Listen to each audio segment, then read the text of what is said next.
I am so glad you're here. Welcome. I'm your host, Catherine Duca, and you're listening to Who Do You Think You Are? A podcast to help you learn how to have the highest regard for yourself, how to live from a place of self respect and self love, and how to make yourself a priority in your own life.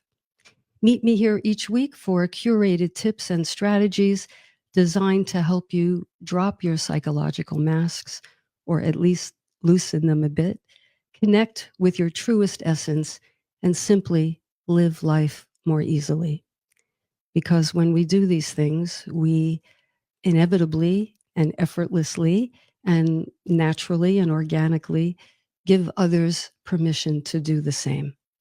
We have more room, more openness, and more generosity to love one another. And isn't that a beautiful thing? Tonight's topic is one that I find very interesting, and I was moved to talk about this tonight. And it's entitled, You Can't Love Anyone Until You Respect Yourself.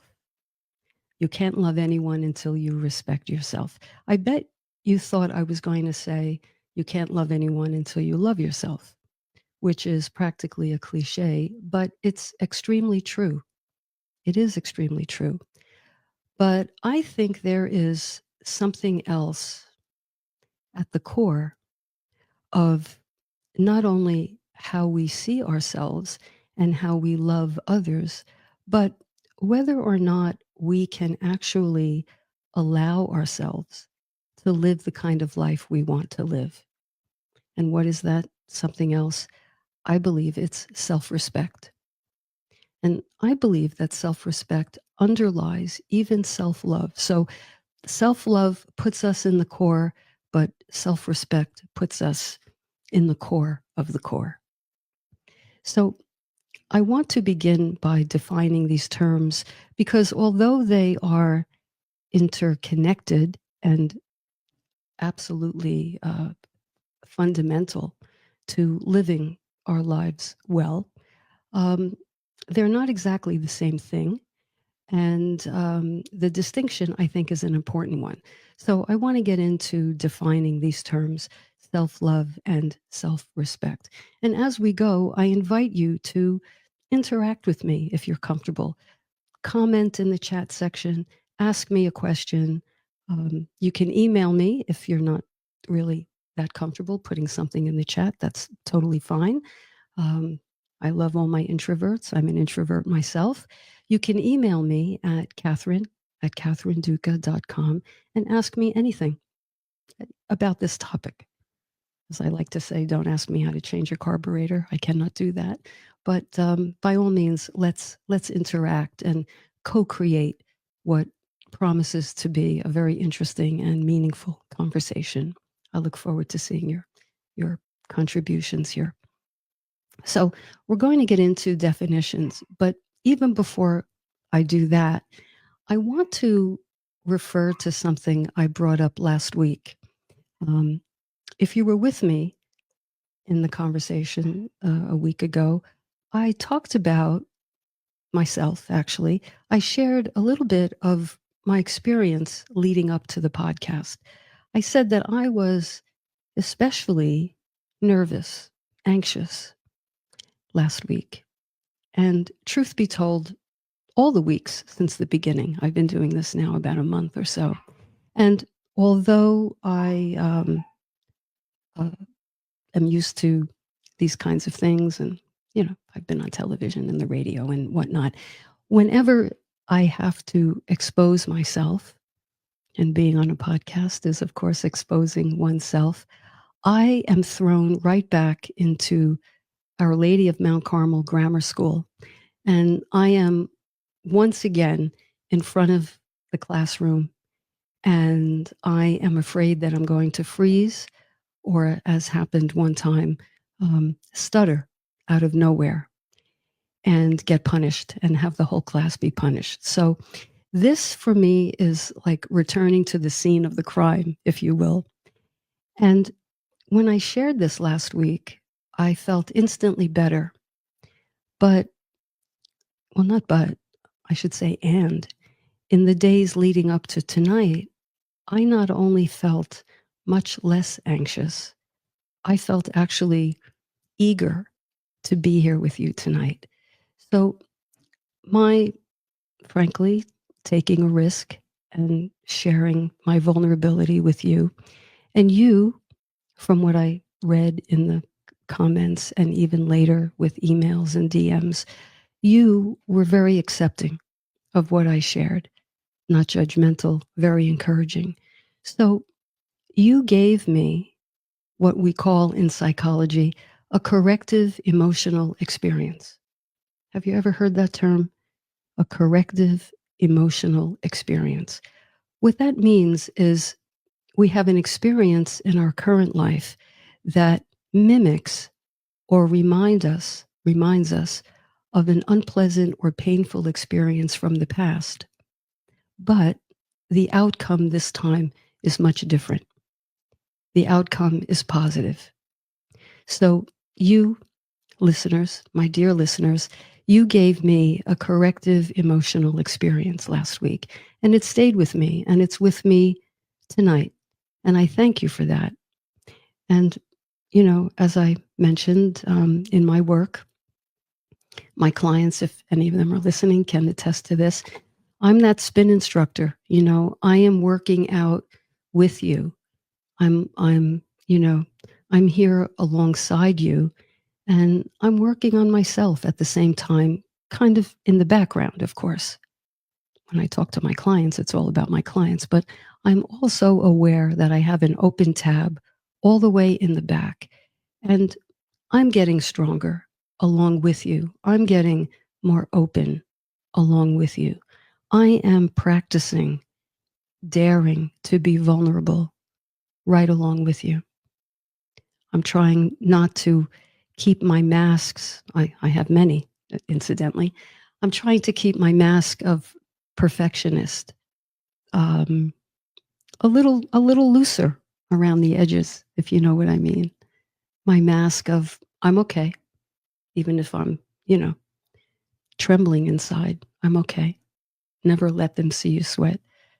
I never really liked that saying, but I found myself stepping into that and hiding my bit of anxiety. So you've helped me with that, and I hope to help you.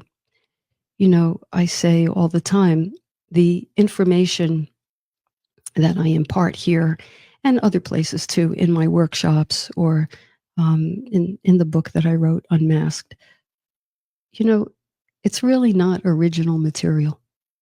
It really isn't. I don't know if there are any more original ideas, frankly, but in the realm of psychology, it's pretty, you know, this stuff has been around as long as human beings have been around. And yes, research has gotten more sophisticated. We understand brain research, we understand neurobiology much better, we understand trauma much better. But fundamentally, humans today are not much different than humans of decades ago. Um, but I think when the teacher, what's that expression? When the teacher is ready, no, when the student is ready, the teacher appears. Well, I hope that if the way I package this material and my voice lands with you and helps you, I very much hope that this is a space you can turn to and count on to begin to entertain the idea of being your real self, even if it means you're a little vulnerable and you're a little raw. Time and a place, of course, but this is kind of a laboratory, if you will. That's how I look at it. So let's be together, let's stay connected, let's support each other, and let's open our hearts and minds as we look into self respect and self love. Okay? So, um, I'm working with a couple of different devices, so I hope you just can bear with me. Okay. Self love and self respect. I hope that my story is a bit illustrative of self-love and self-respect as I get into it. I'm going to refer to it again, not to be overly self-indulgent, but for the purposes of explaining. So self-love refers to, let's have a split screen, self-love on one side, self-respect on the other. Self-love refers to the fondness, if you will, the acceptance and compassion we have for ourselves. The fondness, acceptance, and compassion we have for ourselves. It's like a tender spot toward ourselves and for ourselves.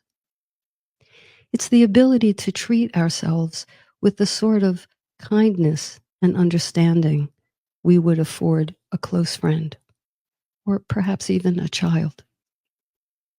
Self-love involves acknowledging our strengths, our weaknesses, our imperfections, our mistakes, our flaws, our foibles, our flops, and being kind to ourselves as we're doing it. You know, it's easy to love ourselves when we're being successful and everything is going our way. But the real challenge is, can we love ourselves through a disappointment? Can we love ourselves through something that we did that was, say, less than stellar, didn't quite match the vision of what we held for ourselves? Can we love ourselves through that? Because that's the real question. So that's self-love. Self-respect, on the other hand, is about having a deep regard for ourselves, a deep regard for our values and our boundaries. It's the ability to say no when necessary, stand up for ourselves, assert our needs, and this is so important, maintain our integrity. Maintain our integrity.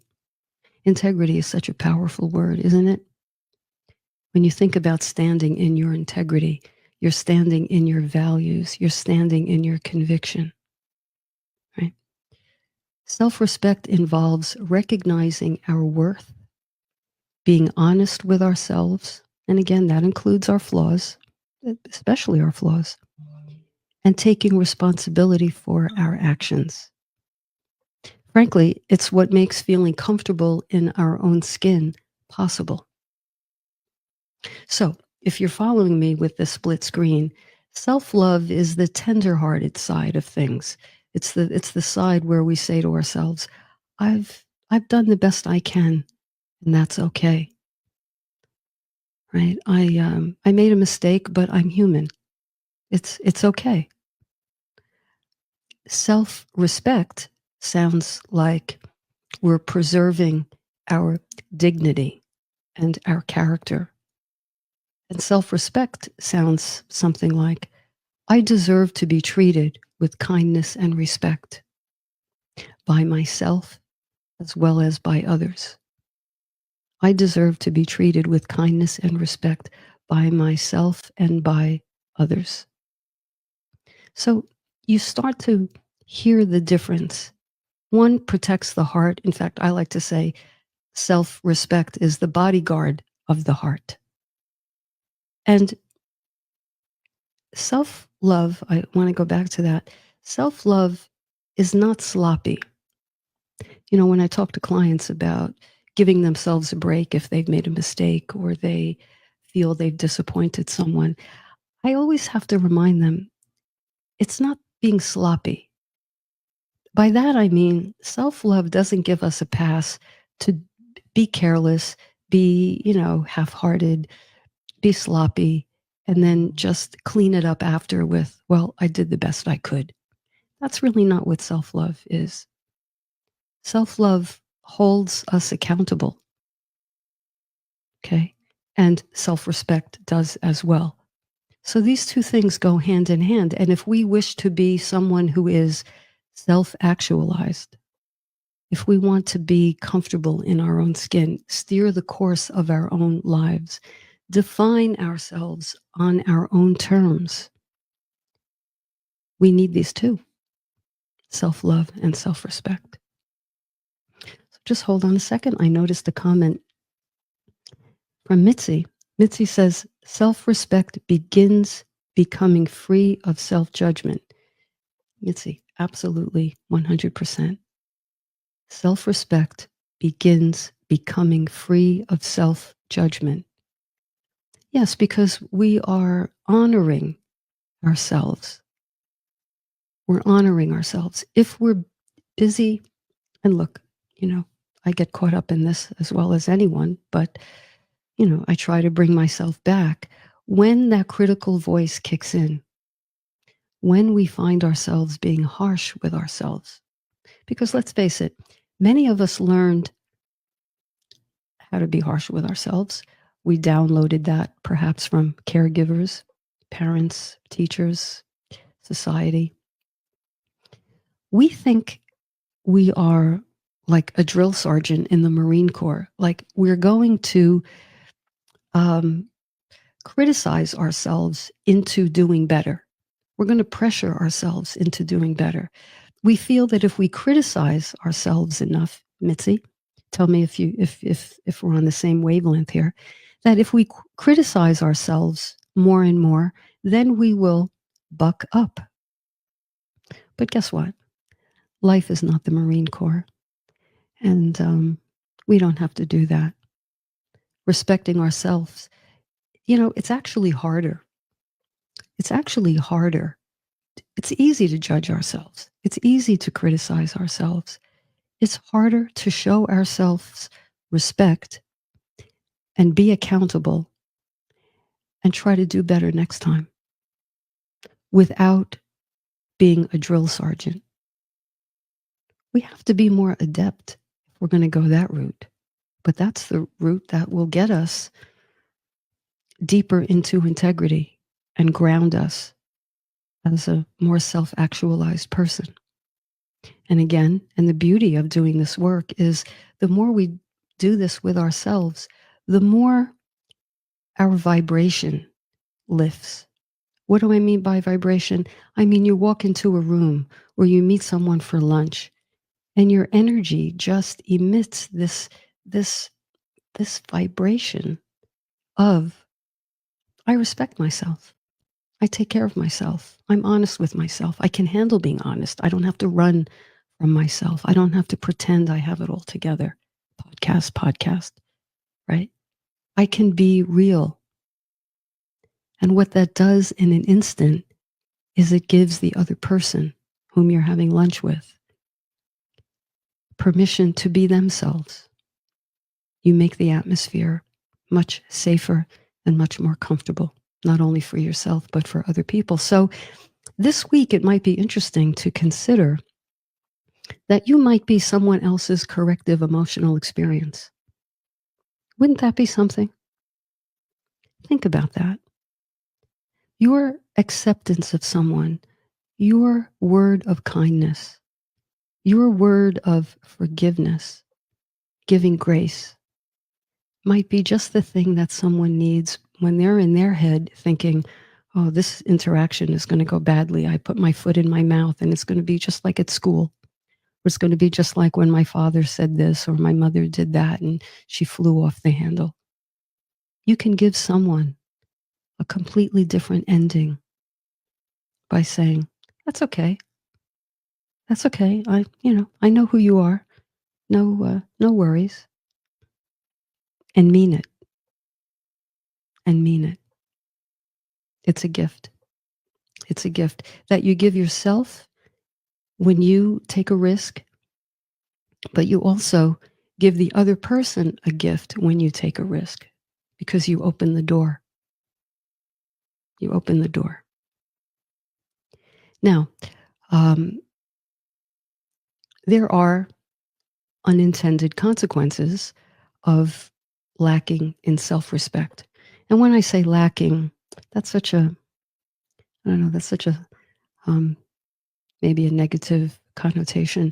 No one means to undervalue themselves.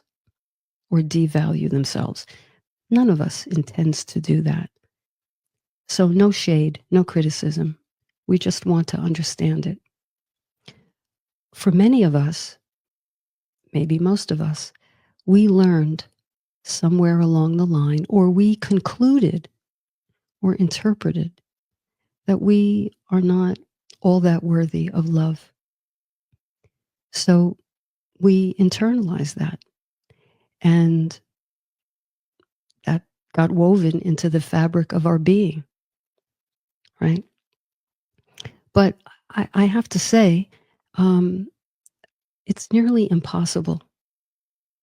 It really is. It's nearly impossible to have the kind of relationship most people want.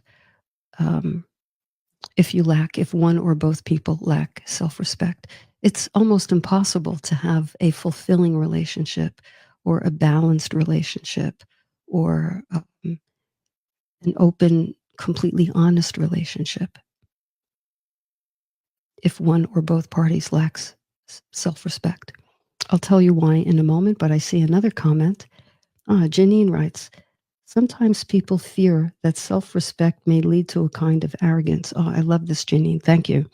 But I find that it actually leads to greater humility. Let me read that again. Sometimes people fear that self-respect may lead to a kind of arrogance, but I find it actually leads to greater humility. Janine, I couldn't agree more. Self-respect is not superiority. Self-respect doesn't lord itself over anyone's head. It doesn't take hostages. It doesn't ask for ransom. It doesn't put one above anyone else. In fact, as you say, it's actually an exercise in humility. And each of us is entitled to take care of ourselves and be in our dignity and be in our integrity. So, in my life, I'm not the only one in integrity. I make it a point, a conscious point to, and if this isn't in the front of my mind, it's always in the back, to give anyone I'm interacting with the room for them to take care of themselves. And I want them to know it. I want the people in my life to know that it's okay to disappoint me. I mean, would I like it? Will I like it? Of course not. Might it pinch? It might. It might. But, this is a two-way street. And if I have the room and the right to take care of myself, I understand that everyone else has that same right. So, Janine, 100%, it's not arrogance at all. It actually leads to greater humility and openness and acceptance. So, back to the lack of self-respect. I just want to say this before we take a break.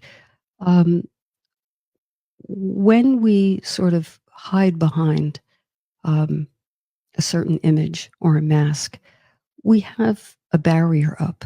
We have a closed door. So if I learned that I'm not all that worthy of love, I'm going to protect myself behind that door. I don't want anybody throwing arrows at me, even if no one intends to. But, the world has arrows, right? I have to learn how to protect myself, but I want to do that in my life without closing myself off. Because here's the thing about that door. It only opens from the inside. No one can break down that door. So if you're hiding or you have, a barrier up, no one can break that down.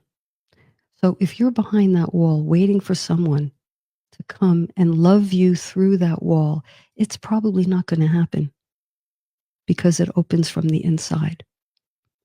So think about that. Okay.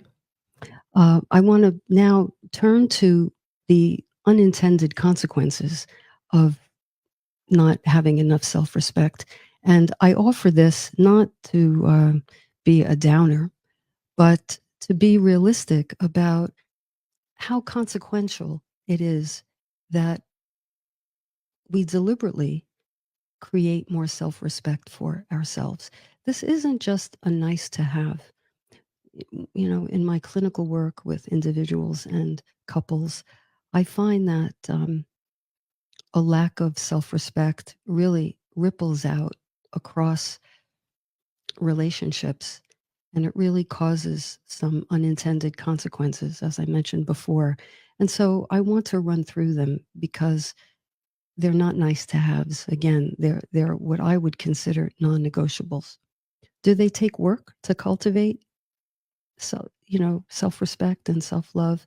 Yes, of course they take work, but there's two kinds of work when it comes to self-awareness and self-actualization. There's uphill battle work, but actually, the kind of work I do with people is not uphill battle. It's actually wonderful work.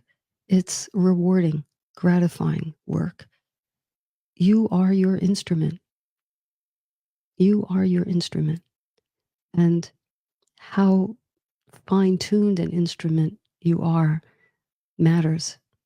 It matters for so many reasons. It matters because it has to do with how connected you are to yourself, how connected you are to other people, and perhaps most of all, I would say most of all in my life and how I try to live it, it has to do with your connection to the divine, to source. So if we're blocked off from source, we're going to be blocked off, sort of coming and going. So let me run through these unintended consequences. Emotional numbness. We can feel disconnected from our emotions, leading to a sense of emptiness or flatness or numbness. Loss of identity. We can struggle to define ourselves, our values, our passions. We can feel kind of like we're in a fog or even disoriented. Of course, people pleasing and self-sacrificing, right? Because we're not steering our own ship. We're acquiescing to those expectations I talked about last week. We don't know what our Bill of Rights consists of, so we think we're good as long as we're pleasing other people. And guess what? We lose ourselves in the process. Of course, it can create anxiety, depression, mental health struggles. Our relationships are not going to be as rewarding or satisfying as they can be. In fact, it could be quite problematic in relationships. We might be attracted to the wrong kind of person and avoid the right kind of person. Because when we're not in self-respect as much as we need to be, our gauge is off. Our gauge of who is worthy of our trust and who is worthy of our openness and our vulnerability. We can misgauge that and open up to the wrong people and find ourselves actually in some sort of toxic relationship. Not good, right? This can create physical symptoms and illnesses, chronic pain, fatigue. Our immune system can be down. Can lead to addictions and self-destructive behaviors. I said initially, you can numb your feelings if you're not in self-respect because life isn't working and it's a constant source of frustration, or you may be perplexed a lot. You may feel like you're not progressing, like you're stuck. And then that's such an uncomfortable way to feel. It's very common to want to numb that discomfort with a substance, with chocolate cake, with shopping, spending. So this can lead to addictions or dependencies. Again, feelings of disconnection and isolation, feeling separate from the world around you. So this is big. Loss of creativity and inspiration. You feel uninspired, uncreative, and disconnected from your inner source of joy and passion. that is going through life kind of a flat line. Doesn't it sound that way? Which many people are living a flatline existence. Now, look, a commercial for a second. We live in a world, we live in a culture, we live in a time that is fraught with all kinds of things right now. The atmosphere, I've said this now every week for the past month. Um, so, more than ever, we need to be awake. Um, and I say, if you're not feeling concerned right now, you're not awake. So it's not that being awake is a bowl of cherries all the time. It's not about that. It's about being awake, being real, and then addressing the things we have to address. So this begins to be a layered way of living, right? We incorporate and integrate these skills and these patterns. Hold that thought. I see a couple of more comments. I think I need my glasses for these. Patricia. Hi, Patricia. Patricia says, when both people in a relationship have self-respect, oh, I like the sound of that already, there is hardly anything to fight about. There is no defensiveness, just two people living in their truth. We have to respect that in each other. So very true. So very true. Relationships where both people respect each other have less competition in them. There's less, but what about me? You took from me. I'm the giver, you're the taker. Things are out of whack, imbalanced. So, Patricia, again, I couldn't agree more. When both people have enough self-respect, hardly anything to fight about. There is always going to be negotiation in relationships. There's such a thing as proximity and reciprocity in relationships. Proximity. You and your partner don't necessarily want the same amount of closeness all the time. Someone may want a little more distance. The other person may want a little more closeness. So that's always going to be negotiated. But you're in a zone of closeness. You're not worlds apart. You're not missing in action for one another. So, Patricia, I really like that comment. Thank you. Dawn has a comment also. That's an interesting distinction you make between self-love and self-respect. Obviously related to one another, but also separate. Yes, I'm not fully clear on this. Perhaps sometime you could explain further the distinction between self-love and self-respect. All right, Dawn, hang in there because I'm going to answer a listener's question in a few minutes, and I might be able to expound on something there. So hold tight if you would. Okay. In fact, I'm going to do that now. I'm going to go to a question. Switching devices. Let me see here. Okay. I have a couple of questions here. They're related, but they touch on different things. So I'm going to try something. I'm going to read a couple at a time and see if I can kind of go wide here while I provide some details. Okay. I've been through a traumatic experience and struggle to feel worthy of love and respect. How can I start to rebuild my sense of self-worth and develop a more loving relationship with myself? Okay. Number one, let's see if I can blend this. I feel like I'm living a life. Oh, now I hear this all the time from clients. I feel like I'm living a life that isn't truly mine, but rather one that meets the expectations of others. How can I start to uncover my authentic values, desires, and goals and develop the self-respect to pursue them? Okay, those are good questions. Thank you. Thank you to people who asked them. So here's the thing that I hope this conversation is helping you with. I said before, we learned this message from someplace, the message that we're not quite worthy.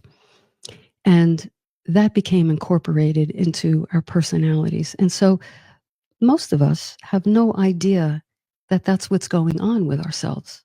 We don't know that we suffer from a lack of self respect. We just think we're stuck or things aren't going our way. So we cannot heal something that we can't pinpoint. So a conversation like this and your participation in it, I think, is the first step toward being aware that this sort of thing might exist in your energy field and in your psychology. So, number one, identifying the possibility that this might exist. That goes a long way. Number two, I encourage people to try to get quiet and still sometimes. Now, I know we have a lot of chatter. I know many people struggle with ADD, so their mind is always going. It's kind of noisy, talky in there. So the idea of meditating feels almost impossible for some people. And it can be difficult for many.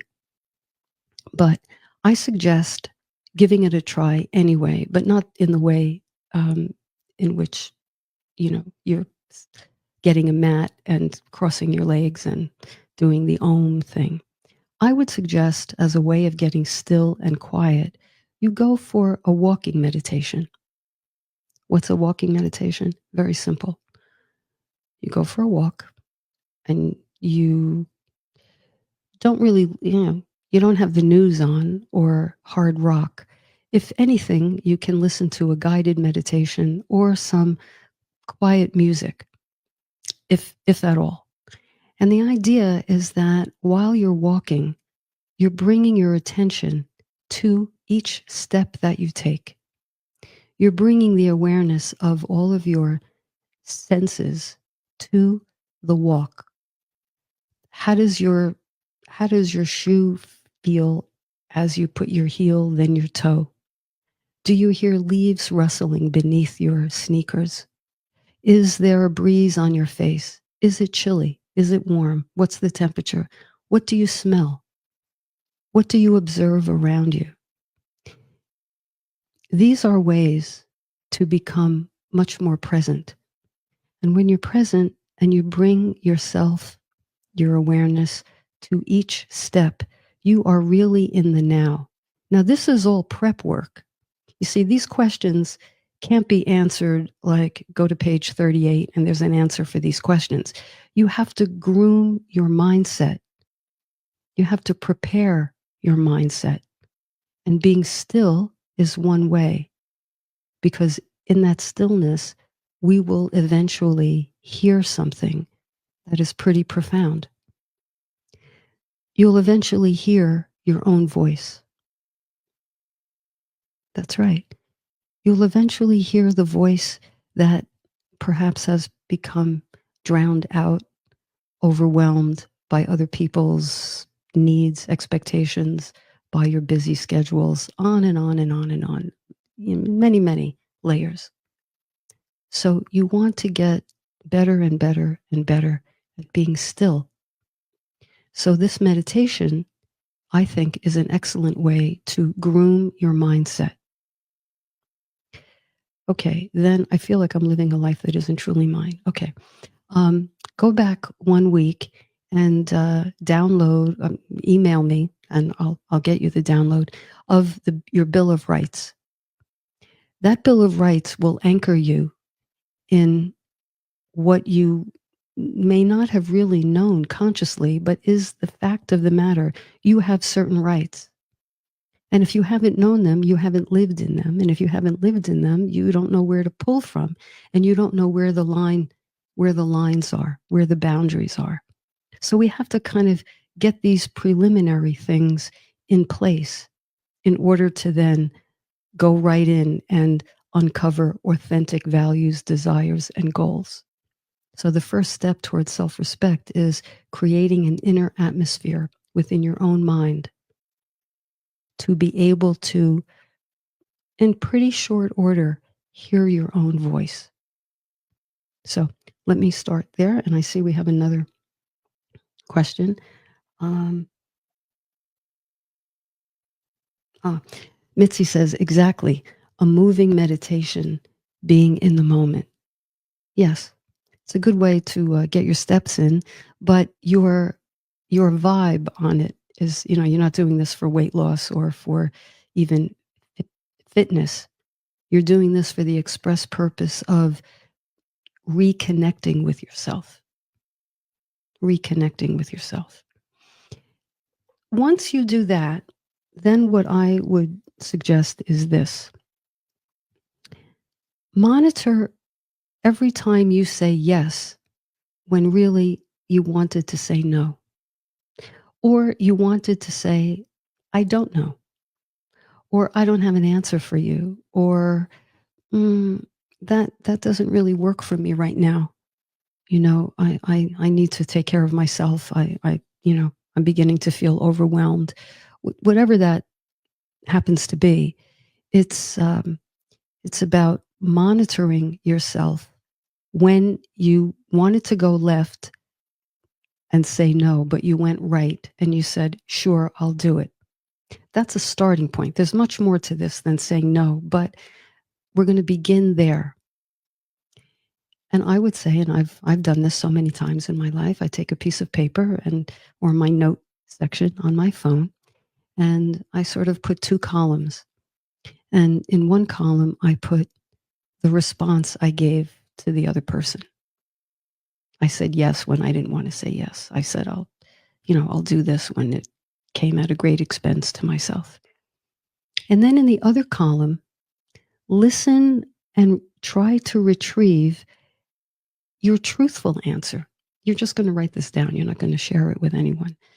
So you write down the answer you gave, the response you gave, and you write down the truthful response in your head. And do that a number of times. Do it daily, several times a day, whatever the case, to get accustomed to hearing yourself go against yourself. Because that's what this is. When we're not in self-love or self-respect, we are going against ourselves. And when that is done to an extreme, we call that self-abandonment. Self-abandonment. And it's bad enough that someone may have abandoned us years ago. Now, if we go and abandon ourselves on a daily basis, how is that going to end? Not well, obviously. So you want to get familiar with creating an atmosphere that is more conducive to you hearing yourself, because hearing yourself is the first step toward connecting with yourself. Connecting with yourself. What I'm going to do is I'm going to hold on to these questions because we're going to build on this theme in the weeks to come. And that's what I do in my therapy practice. Each time we meet, we establish something, we learn something, discover something, and then the next week we build upon that and build upon that. And eventually, what is bound to happen is there's a tipping point. A tipping point. And the tipping point goes from how you used to live and how you used to be on automatic pilot, how you used to say yes when you didn't want to, how you used to swallow your voice when you wanted nothing more than to express yourself. We get used to that and we hear ourselves and we begin to befriend ourselves and we begin to move closer to being in our own truth. Doesn't that sound powerful? Being in your own truth. I mean, that's the heart of self-respect. Being in reality, and I would say, respect the reality of what you feel. In time, you will learn, and I always say, of course, a time and a place, but essentially, you will become someone who is rooted in your personal truth. Then, of course, we talk about being tactful. We talk about communication skills. We talk about how to express yourself in a way that does not make the other person feel defensive. So there are those trimmings. But what we're talking about tonight is the essential pillar. There are two, self-respect and self-love, the pillars of being a self-actualized person, a conscious person, a person more connected to your inner world, connected to others, and connected to source. So there you have it. I'm going to hold on to these questions and revisit them as we add more and more layers to these lessons. So I think I covered the chat. You can email me anytime with questions about anything I've spoken about. If you have insights, if you have other ideas that you would like me to talk about, email me anytime at Catherine@catherineduca.com. I'd love to hear from you. If you experiment with these things, I would love to know. And you'll be helping one another in this growing community. Because, as I say every time, who we think we are isn't necessarily who we truly are at core. I submit that who we truly are at core is infinitely more magnificent than who you and who I think we are. So with this, let's close out the weekend together. Let's enter a new week, new people, new interactions. Let's take all this to heart and let's be mindful of everyone on the chat and one another and people listening who are going to listen to the recording. Let's just have kind of a collective connectivity thing going. Think of each other during the week. I'm going to be thinking of you.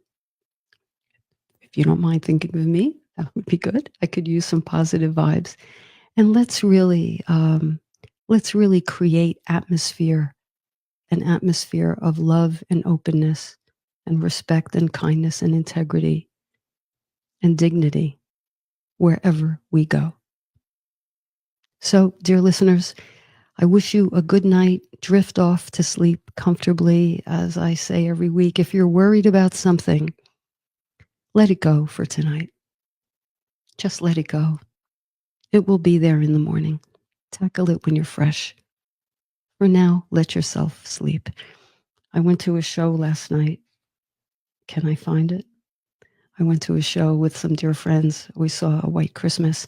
And one of the lines at the end of the show was, and I might use this as my sign off each week. Tell me if you like it.